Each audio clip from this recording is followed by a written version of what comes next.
होळी सणाच्या निमित्तानं समाजातल्या वाईट प्रवृत्तीचं प्रतिकात्मक दहन करण्याची परंपरा ही वरळीच्या नेताजी क्रीडा मंडळानं यंदाही कायम राखली आहे। वरळी बीडीडी चाळ क्रमांक 78 आणि 79 मधल्या जागेत नेताजी क्रीडा मंडळानं ही होळी उभारली आहे। त्यासाठी मुंबईसह आसपासच्या महानगरांमधल्या हजारो नागरिकांची फसवणूक झालेल्या टोरेस आर्थिक घोटाळ्याच्या संकल्पनेवर 50 फूट उंचीचा पुतळा साकारण्यात आलाय।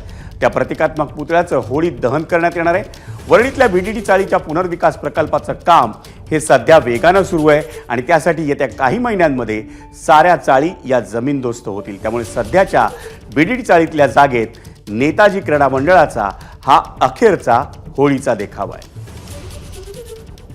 मुंबईतला होळी उत्सव कायम आकर्षणाचा केंद्रबिंदू असल्याचं आपल्याला पाहायला मिळतं, कारण या होळी उत्सवाच्या निमित्तानं स्थानिक बांधवांकडून अनेक वेळा सामाजिक संदेश देण्याचा प्रयत्न होताना पाहायला मिळतो। मी सध्या वरळीमध्ये आहे आणि वरळीमध्ये अशाच एक होळीच्या निमित्तानं टोरेस स्कॅम घोटाळा ज्या पद्धतीनं घडला मागच्या काही दिवसांमध्ये त्याची प्रतिकृती उभारण्यात आल्याचं आपल्याला पाहायला मिळतंय।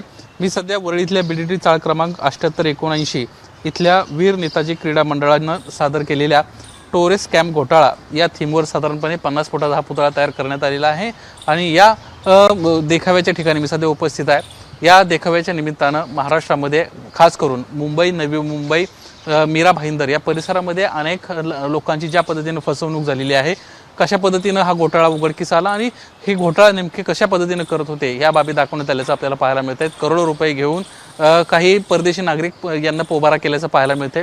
कमी पैशामध्ये कशा पद्धतीनं मोठ्या प्रमाणात परताव्याचा आमिष दाखवून लोकांकडून पैसे घेतले गेले होते हे या निमित्तानं, या देखाव्याच्या निमित्तानं दाखवण्याचा प्रयत्न होतोय आणि लोकांची जनजागृती करण्याचा प्रयत्न वीर नेताजी क्रीडा मंडळानं केल्याचं आपल्याला पाहायला मिळत आहे। एक भव्य प्रतिकृती आहे, याच्यामध्ये एक परदेशी नागरिक दाखवण्यात आलेला आहे आणि त्यानं कशा पद्धतीनं ही फसवणूक केली त्या संदर्भातली माहिती देखील या क्रीडा मंडळानं या बोर्डच्या निमित्तानं आपल्याला दाखवल्याचं पाहायला मिळत आहे। मुंबईत टोरेस कंपनीच्या नावानं झालेल्या कोट्यावधी रुपयांच्या फसवणुकीच्या प्रकरणाला टोरेस घोटाळा म्हणतात।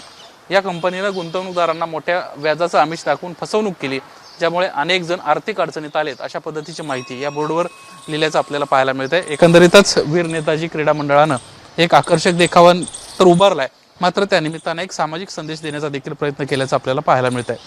कॅमेरामन अनुप रस्तोगीसह निलेश बुधावले, एबीपी माझा, मुंबई। एबीपी माझा, उघडा डोळे बघा नीट।